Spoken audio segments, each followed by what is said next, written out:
नमस्कार दोस्तों, स्वागत है आपका हमारी एपीएस क्लासेस में। चैनल पर अगर आप नए हैं तो चैनल को सब्सक्राइब, शेयर, कमेंट और लाइक करना बिल्कुल ना भूलें।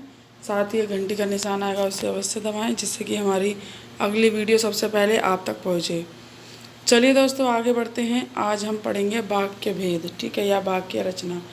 देखिए दोस्तों, हम जब भी व्याकरण पढ़ते हैं, व्याकरण में सबसे पहले वर्णमाला, वर्णमाला के बाद हम शब्द, फिर शब्द भेद, अब फिर शब्द भेद, शब्दों का अर्थ जब समझ में आ जाता है हमें, फिर शब्दों को जोड़ जोड़ कर वाक्यों को बनाना सीखते हैं। ठीक है दोस्तों, तो आज हम उन्हीं वाक्यों को की रचना के बारे में पढ़ेंगे और उनके भेद के बारे में पढ़ेंगे। चलिए दोस्तों, सबसे पहले हम पढ़ लेते हैं कि वाक्य आखिर होता क्या है। सार्थक शब्दों का व्यवस्थित समूह जिससे अपेक्षित अर्थ प्रकट हो वाक्य कहलाता है। ठीक है, जैसा कि मैंने आपको बताया कि जो शब्द होते हैं, शब्दों को जोड़ जोड़ कर, शब्दों को मिलाकर जो पूरा एक वाक्य तैयार होता है और उस वाक्य का आपका सार्थक अर्थ निकलना चाहिए, तो ही वो वाक्य कहलाता है। ठीक है दोस्तों, जैसे कि उदाहरण है, राम विद्यालय जाता है। ठीक है, तो राम एक शब्द है, विद्यालय भी शब्द है, जाता भी शब्द है और है भी शब्द है। ठीक है, तो इन सब शब्दों को मिलाकर एक वाक्य बनाया गया है जिसका कि एक सार्थक अर्थ निकल रहा है कि राम विद्यालय जाता है। ऐसे ही शीला पुस्तक पढ़ती है, तो शीला भी एक शब्द है, पुस्तक भी एक शब्द है, पढ़ती भी एक शब्द है भी एक शब्द है। इन सब शब्दों को मिलाकर एक वाक्य बनाया है और इस वाक्य का एक अर्थ निकल रहा है, शीला पुस्तक पढ़ती है। ठीक है दोस्तों, तो वाक्य क्या है, वाक्य हमने समझ लिया।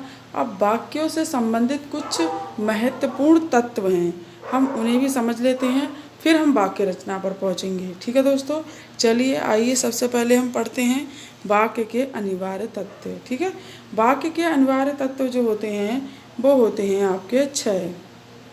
कौन कौन से होते हैं, आइए इन्हें भी देख लेते हैं। देखिए, सबसे पहला है सार्थकता, दूसरा योग्यता, तीसरा आकांक्षा, चौथा निकटता और पांचवा पदक्रम और छठा अन्वय। एक एक करके इन्हें भी थोड़ा थोड़ा समझ लेते हैं।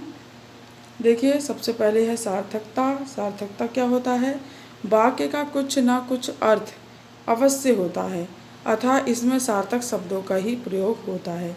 देखिए, वाक्य जो होता है, वाक्य का कुछ ना कुछ अर्थ जरूर निकलता है। अगर वाक्य है तो वाक्य का सार्थक अर्थ निकलेगा। ठीक है, तो वो वाक्य होगा, तो वही आपकी सार्थकता होती है। जैसे कि उदाहरण है, जैसे आपका उदाहरण मैंने ऊपर बता ही दिया कि राम पुस्तक पढ़ता है, श्याम जाता है, वह नहाता है, वह नाचता है। तो इन सब शब्दों का आपका शब्दों को मिलाकर वाक्य बना है और वाक्यों का एक सार्थक अर्थ निकल रहा है, तो ये आपकी सार्थकता है। ठीक है, तो दूसरा है आपका योग्यता। योग्यता क्या है, वाक्य में प्रयुक्त शब्दों में प्रसंग के अनुसार अपेक्षित अर्थ प्रकट करने की योग्यता होती है। ठीक है, जैसे कि देखिए, आपका जो वाक्य होते हैं, वाक्यों में शब्दों में प्रसंग के अनुसार जो है अर्थ प्रकट होता है। ठीक है, तो वही आपकी योग्यता होती है। जैसे कि आपका वाक्य है चाय खाई। ठीक है, तो चाय खाई, क्या वाक्य अच्छा लग रहा है? नहीं। क्या वाक्य बन रहा है? नहीं। ठीक है, क्योंकि ये अटपटा सा लग रहा है और ये वाक्य है भी नहीं, इसका कोई अर्थ भी नहीं निकल रहा, क्योंकि चाय कभी खाई नहीं जाती है, चाय हमेशा पी जाती है। ठीक है, तो ये आपका गलत होगा क्योंकि ये वाक्य नहीं बन पा रहा है और ये आपका सही होगा, तो यही आपकी योग्यता है। ठीक है, ऐसे ही रोटी पी, तो रोटी कभी पी नहीं जाती, रोटी हमेशा खाई जाती है, तो ये भी आपका गलत है, रोटी खाई। ठीक है, तो ये वाक्यों में आपकी योग्यता होती है। चलिए आगे बढ़ते हैं। अब है आकांक्षा। आकांक्षा क्या होती है, आकांक्षा का अर्थ है इच्छा। ठीक है, आकांक्षा का अर्थ क्या होता है, इच्छा, अपने आप में पूरा होना चाहिए, उसमें किसी ऐसे शब्द की कमी नहीं होनी चाहिए जिसके कारण अर्थ की अभिव्यक्ति में अधूरापन लगे। ठीक है, तो जैसे कि आपका एक उदाहरण है, पत्र लिखता है। अब पत्र लिखता है, कौन पत्र लिखता है, ये हमारी इसमें एक इच्छा प्रकट हो रही है कि आखिर कौन पत्र लिखता है। ठीक है, तो पूरा वाक्य बनेगा, ये अधूरा वाक्य है आपका। ठीक है, इसमें अधूरापन सा लग रहा है, तो इसलिए इसको पूरा बनाने के लिए हमने एक शब्द लगा दिया, एक नाम दे दिया कि राम पत्र लिखता है, ठीक है। तो ये हो गया आपका राम पत्र लिखता है। तो ये हो गई आपकी आकांक्षा। चलिए आगे बढ़ते हैं। अब है निकटता। निकटता क्या होती है? बोलते तथा लिखते समय वाक्य के शब्दों में परस्पर निकटता का होना बहुत आवश्यक है।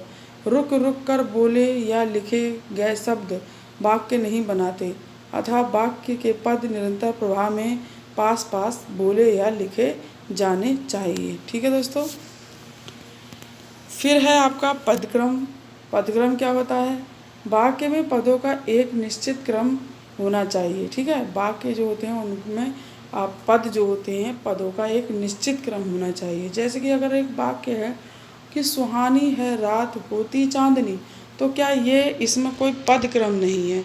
इसे शब्दों को उठाया और उठ पटांग रख दिया, तो क्या इसमें कोई वाक्य नहीं बन रहा है? नहीं बन रहा है।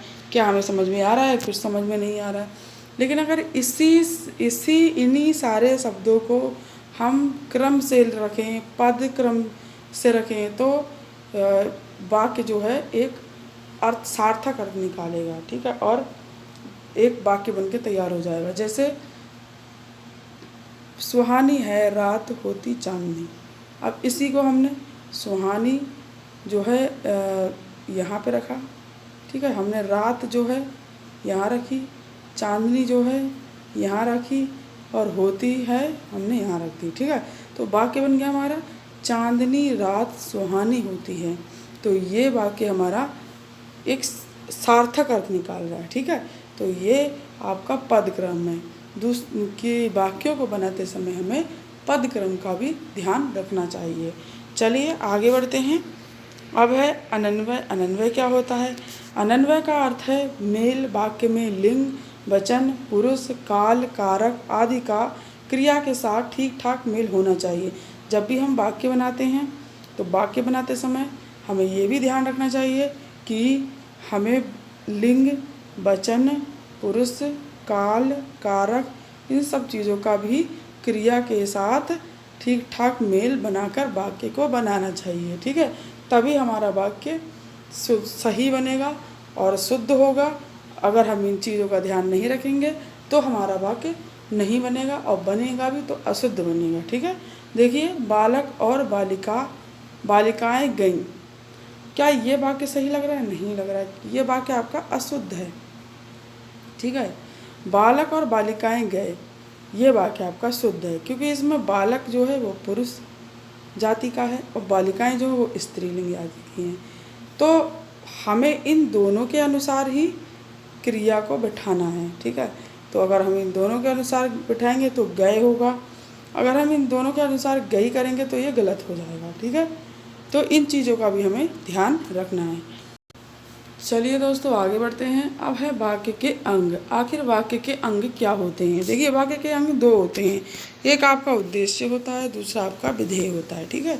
आइए सबसे पहले हम उद्देश्य के बारे में समझ लेते हैं। देखिए, जिसके बारे में कुछ बताया जाता है उसे उद्देश्य कहते हैं। जिसके भी बारे वाक्य में जिसके भी बारे में हम कुछ बताते हैं, ठीक है, अर्थात जो कर्ता होता है, तो वो आपका क्या होता है? आपका उद्देश्य होता है। जैसे कि अनुराग खेलता है, हम बता रहे हैं कौन खेलता है? अनुराग खेलता है। किसके बारे में बता रहे हैं? अनुराग के बारे में बता रहे हैं। तो यहाँ पर अनुराग क्या होगा? हमारा उद्देश्य होगा। सचिन दौड़ता है, तो हम दौड़ता है ये किसके बारे में बता रहे हैं? हम सचिन के बारे में बता रहे हैं। तो सचिन हमारा क्या होगा? उद्देश्य होगा, ठीक है दोस्तों। ऐसे ही हमारा विधेय है। विधेय क्या होता है? वाक्य में उद्देश्य के बारे में जो कुछ कहा जाता है उसे विधेय कहते हैं, ठीक है। देखिए, जो वाक्य में जो कुछ भी कहा जाता है, ठीक है, विधेय उद्देश्य में क्या था? जिसके बारे में कहा जाता है, और विधेय में जो कुछ कहा जाता है वो आपका विधेय होता है। जैसे अनुराग खेलता है, अनुराग उस वहाँ पर क्या था? उद्देश्य था, और खेलना क्या होगा? विधेय होगा, ठीक है, क्योंकि ये कुछ कहा जा रहा है, अनुराग के बारे में बोला जा रहा है कि खेलता है।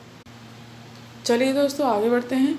अब है वाक्य के भेद, ठीक है। वाक्य के भेद क्या होते हैं? वाक्य के भेद दो होते हैं। एक होता है रचना के आधार पर और दूसरा होता है अर्थ के आधार पर, ठीक है। सबसे पहले हम पढ़ लेते हैं रचना के आधार पर भेद। आइए देखते हैं ये रचना के आधार पर भेद जो है उसे 3 भागों में बांटा गया है। ठीक है, आपका पहला है सरल या साधारण वाक्य, ठीक है, दूसरा है संयुक्त वाक्य और तीसरा है मिश्रित या मिश्र वाक्य। आइए इन्हें एक एक करके समझ लेते हैं। सबसे पहले हम पढ़ते हैं सरल वाक्य। ठीक है, सरल वाक्य क्या होता है? जिन वाक्यों में केवल एक ही उद्देश्य और एक ही विधेय होता है सरल या साधारण वाक्य कहलाते हैं।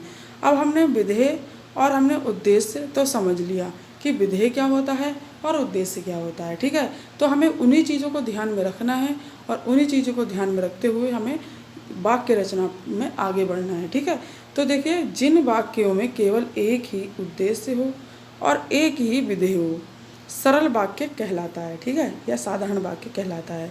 जैसे कि राम पढ़ता है, ठीक है, तो राम क्या है? आपका उद्देश्य है और पढ़ता है क्या है? आपका विधेय है।